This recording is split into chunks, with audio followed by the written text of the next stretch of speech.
कि ठीक है प्रभु आप संकल्प कर लीजिए। इतने में शुक्राचार्य जी आ गए। और जब शुक्राचार्य जी महाराज आए तो उन्होंने राजा बलि को रोका और राजा बलि को रोक के कहते हैं कि तुम क्यों देने के लिए जा रहे हो?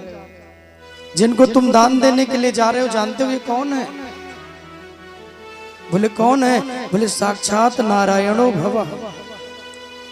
ये स्वयं नारायण है, देवताओं का काम बनाने के लिए आए हैं। तुम 3 पग भूमि का दान करोगे, ये 2 ही पग में सर्वस्व नाप लेंगे, तीसरा रखने का कोई जगह नहीं बचेगा, सिर्फ 2 पग में सब नाप लेंगे। गुरु का काम क्या है? बोले अपने शिष्य को अच्छे काम के लिए प्रेरित करे, बुराई से निकाल के अपने शिष्य को अच्छे काम में लगाए, दान पुण्य में लगाए, सत्कर्मों में लगाए। लेकिन राजा बलि कहते हैं कि गुरुजी आज तो आप मुझे दान करने के लिए रोक रहे हो, आप मुझे दान पुण्य के लिए क्यों रोक रहे हो? ब्राह्मण द्वार पे आया है मांगने के लिए, तो मेरी इच्छा है कुछ देने के लिए, मैं देना चाहता हूँ। गुरुजी ने कहा कि मैं देने के लिए नहीं रोक रहा, लेकिन जो देने के लिए लेने के लिए आए हैं ना वो नारायण है, जो दोगे वो सब कुछ ले लेंगे, तुम्हारा कुछ भी नहीं बचेगा। राजा बलि के नेत्र भर गए। उन्होंने कहा कि क्या ये भगवान है? शुक्राचार्य जी ने कहा जी ये लक्ष्मी के पति नारायण है। भगवान की ओर देखा और राजा बलि ने प्रणाम किया, आज मेरा जीवन धन्य हो गया। अरे जो दुनिया को देते हैं आज वो मेरे द्वार मांगने के लिए आए हैं, मेरा कितना बड़ा सौभाग्य है। मैं उनको दे रहा हूँ जो पूरे जगत को देते हैं, पूरे संसार को जो देते हैं, आज मैं उनको दे रहा हूँ। आहा, नेत्र भर गए, रोने लगे, चरणों में लेट गए। कहा गुरुजी अब नहीं रुकने वाला। अरे एक ब्राह्मण को जाना था, सर्वस्व देने के लिए तैयार था, ये तो स्वयं भगवान है, इनको कैसे मना कर दूं? और बलि कहते हैं कि मेरे वंश में कोई ऐसा नहीं हुआ, कोई भी ऐसा नहीं हुआ मेरे वंश में जो दान देने के लिए कभी हाथ रोक दे। जो मांगने के लिए आया मेरे पूर्वजों ने उनको वही दिया है जो उन्होंने मांगा। इसलिए गुरुजी मुझे क्षमा करें, मैं रुक नहीं सकता, जो इन्होंने मांगा है मैं इनको दूंगा। संकल्प होने लगा और जब जल गिराने लगे तो शुक्राचार्य जी उसी लोटे की टुटिया में आके बैठ गए। उसी लोटे की टुटिया में बैठे, जल गिराने लगे तो जल ही ना गिरे। भगवान ने कहा कि आप कोशिश मत करिए, मुझे दीजिए। अपने हाथ में भगवान ने लोटा लिया, एक कुश ले लिया भगवान ने। कुश जानते हैं? जो 35 बनता है जिससे पूजन में लगता है, कुश भगवान ने लिया और उस कुश को जैसे ही लोटे के छिद्र में भगवान ने डाला, शुक्राचार्य जी देख रहे थे आंखों से, एक आंख गोविंदाय नमो नमः हो गई। राधे राधे बोलना पड़ेगा, राधे राधे जोर से बोलना पड़ेगा। अब देखिए किसी भी दान पुण्य सत्कर्म में भक्ति में जब कोई रोकता है ना, भगवान उसे ऐसे ही दंड देते हैं। इसलिए अच्छे काम में कभी किसी को रोकना नहीं चाहिए, सत्कर्मों में कभी बाधा मत बनिए भैया। जो है जो कर रहा है, अगर हम नहीं कर सकते, किसी को प्रोत्साहन न दे सके तो उसे रोकना भी नहीं चाहिए। एक आंख गुरुजी की चली गई और जैसे ही वो संकल्प के लिए जल हाथों में गिरा, भगवान विराट बनने लगे। इतना विशाल भगवान ने अपने शरीर को बढ़ाया, एक चरण के अंगूठे को ब्रह्मा जी ने ब्रह्मलोक में धुल के अपने कमंडल में रख लिया, वही गंगा जी बन के आई। दूसरे पग से भगवान ने पूरे त्रिलोकी को नाप लिया, अब कहीं भी कुछ भी बचा नहीं। 2 ही पग में भगवान ने सर्वस्व नाप लिया। अब कहते हैं कि राजन मैं तीसरा पग कहाँ रखूं? आप मुझे बताइए मैं तीसरा पग कहाँ रखूं? राजा बलि और उनकी पत्नी विंध्यावली दोनों आके हाथ जोड़ के खड़े हो गए और कहा कि प्रभु जिस संसार को आपने नापा है उस संसार में मैं कहीं भी नहीं हूँ, मेरा कोई अस्तित्व नहीं है। एक काम करिए, आप तीसरा चरण हमारे सर पे रखकर और मेरे पूरे जीवन को नाप लीजिए। इस भक्त का जीवन आपके चरणों में समर्पित है। दोनों खड़े हो गए और भगवान तीसरा पांव उठा के अपने भक्त के सर पे रखते हैं और बलि के जीवन का भी भगवान ने कल्याण कर दिया। राधे राधे बोलना पड़ेगा। ऐसे बोलेंगे, और जोर से बोलना पड़ेगा। राजा बलि के संपूर्ण जीवन को भगवान ने अपने भक्ति में नापकर उनके जीवन का भी भगवान ने कल्याण किया और उन्हें सुतल लोक का भगवान ने राजा बनाया। सुतल लोक में आज भी बैठे वो आनंद ले रहे हैं। लेकिन उस सुतल लोक में 52 दरवाजे थे। तो जाते हुए बलि ने कहा कि प्रभु एक वरदान दे के जाइए, जिस द्वार से मैं निकलूं आपका दर्शन मुझे वहां हो जाए, इतना वरदान मुझे दीजिए। भगवान वहीं चौकीदार बन के खड़े हो गए राजा बलि के द्वार पे। जिस दरवाजे निकलते हैं प्रभु जी वहीं दर्शन देते हैं उनको। और बहुत दिन हो गया, लक्ष्मी जी चिंता में पड़ गई, मेरे प्रभु जी नहीं आए। तो नारद जी ने लक्ष्मी को भेजा, राजा बलि की बहन बन के आई, उनके हाथों में प्रेम का बंधन, रक्षा बंधन बांधा और बदले में भगवान को मांग के लेके आई। उसी दिन से हमारे यहाँ रक्षा बंधन का भाई बहन का त्योहार प्रारंभ हुआ।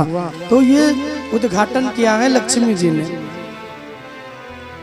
स्टार्टिंग जो की है ना वो मैया लक्ष्मी जी राजा बलि को उस प्रेम बंधन को बांधकर और भगवान को मांग के लेके आई।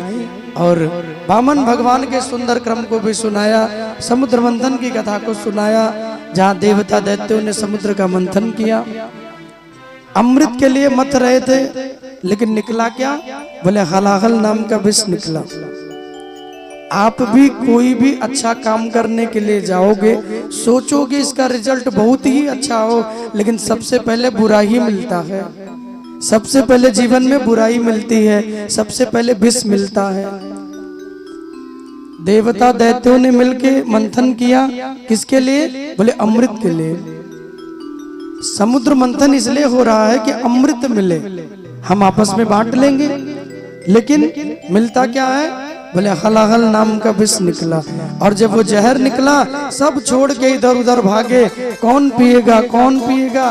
तो जाके भगवान शंकर से निवेदन किया, भगवान महादेव के चरणों में जाके प्रणाम किया और कहा कि प्रभु आप आइए और आप ही इस जहर का पान करिए। भगवान शिव के चरणों में जाके निवेदन करते हैं और भगवान तैयार हो गए। विष को पीने के लिए भगवान आए और अपनी अंजलि को लगा के बाबा ने विष का पान किया।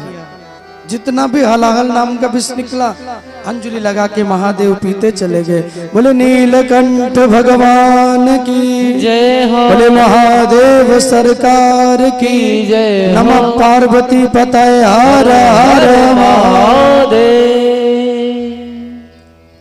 कोई पीने के लिए विष तैयार नहीं हुआ तो हमारे प्रभु महादेव आए और महादेव ने आकर सुंदर विष का पान किया। और बाद में मंथन प्रारंभ हुआ, जो जो रत्न निकलने लगा वो देवता दैत्य आपस में बांटने लगे। लक्ष्मी जी निकली, भगवान नारायण का वरण किया। सबसे अंतिम में धन्वंतरी जी महाराज अपने हाथों में अमृत का कलश लेके आए। और उस कलश को जैसे ही राक्षसों ने देखा, वो दौड़े और देवताओं से कलश को छीन लिया। दोनों आपस में लड़ते हैं, एक दूसरे से युद्ध करते हैं। लेकिन चूंकि दैत्य बड़े बलवान हैं, उन्होंने देवताओं को हरा के और उनका अमृत छीन लिया। और जब अमृत को ले लिया, सारे देवता फिर पुनः भगवान नारायण की शरण में गए। मेरे कृपा कीजिए प्रभु पाहि माम। तो एक और भगवान ने अवतार लिया। अब क्या बन के आए? अब भगवान मोहिनी बन के आए, स्त्री बन के आए। बहुत ही सुंदर भगवान ने श्रृंगार किया, इतना प्यारा इतना मधुर स्वरूप बनाया, मन को मोहने वाला। और उस मोहनी स्वरूप को बना के प्रभु आए। जैसे ही दैत्यों ने देखा तो कहते हैं देवी कहां से आई हो? मुझे लगता है कोई स्वर्ग की अप्सरा हो, आप इतनी सुंदर। एक काम करिए देवी, आप ये अमृत हम लोगों में बांट दीजिए। मोहिनी बने भगवान ने कहा कि देखो अमृत तो हम बांट देंगे, लेकिन एक शर्त है। बोले क्या? बोले हम देवता दैत्य दोनों को पिलाएंगे। बोले नहीं नहीं महाराज, उन्हें क्यों देंगे, हम उनसे अमृत ले लिए, उन्हें नहीं मिलेगा। तो मोहिनी भगवान ने सबके मन को अपने वश में किया और मन मोह के भगवान कहते हैं देखो अमृत हम पहले देवताओं को पिला देंगे, क्या होगा? बोले जो पतला वाला भाग है ना वो देवता पी लेंगे, कम दिन के लिए अमर होंगे, और जो गाढ़ा वाला अमृत का भाग है वो बाद में तुम्हें पिलाएंगे, तुम हमेशा के लिए अमर हो जाओगे। अब मन को भगवान ने ही मोह लिया, तो जो कह रहे हैं वो राक्षस मानते चले गए। बोले हाँ हाँ देवी जी एकदम सही कह रही हो आप, ऐसे ही कर दो तुम। भगवान ने 2 लाइन बनवाई और पहले देवताओं को पिलाया। उन्हीं देवताओं के लाइन में राहु भी आकर के बैठ गया। क्यों? क्योंकि राहु ने भगवान को पहचान लिया। कैसे पहचाने? बोले पहचाने उससे कि भगवान सारा श्रृंगार तो करके आए, लेकिन अपने चरण में जो स्वास्तिक बना है ना उसे मिटाने के लिए भूल गए। और जैसे साड़ी थोड़ी सी ऊपर हुई और चरण दिखा भगवान का, राहु ने कहा ओहो प्रभु जी आए हैं। सूर्य चंद्रमा में कम बनती थी तो उन्हीं के बीच में जाके बैठ गए। कम बनने पे यही होता है, उनके बीच में गए बैठे और न सूर्य कुछ बोले न चंद्रमा कुछ बोले, बाकी देवता तो एकदम सट के बैठे हुए थे। और भगवान कभी भी पाती में 2 भात नहीं करते, इसलिए अमृत भगवान ने राहु को भी पिलाया और तुरंत चक्र का संधान किया और उसके धड़ को भगवान ने काट दिया। अब एक थे, धड़ को भगवान ने काटा तो 2 हो गए, तो राहु और केतु बन गए। नवग्रह में भगवान ने उनको स्थान दिया। और बाद में मन का हरण करके भगवान उन सभी राक्षसों को मदिरा पिलाते हैं, वारुणी पिलाए। बाद में उनको पता चली, बड़ा भयंकर युद्ध हुआ, देवासुर संग्राम नाम से वो युद्ध प्रचलित हो गया। आज भी सुखदेव मुनि कहते हैं कि बहुत दिनों तक वो युद्ध चलता रहा और बाद में भगवत कृपा से देवताओं को उनका राज्य मिला। राक्षसों को हराकर देवता अमृत भी पाए और उनका राज्य भी उनको मिल गया। आज भी वृंदावन में जब कोई भक्त आते हैं, कितने दूर दूर से लाखों करोड़ों लोग रोज वृंदावन में आते हैं। और उस व्रज के एक बहुत सुंदर नियम है, उस व्रज में वृंदावन में भगवान राधे कृष्ण का आज भी दर्शन होता है। कभी बालक के रूप में, कभी कन्या के रूप में, कभी साधु के रूप में, कोई ना कोई वेश बना के आज भी वृंदावन में प्रभु घूमते रहते हैं। जिस किसी को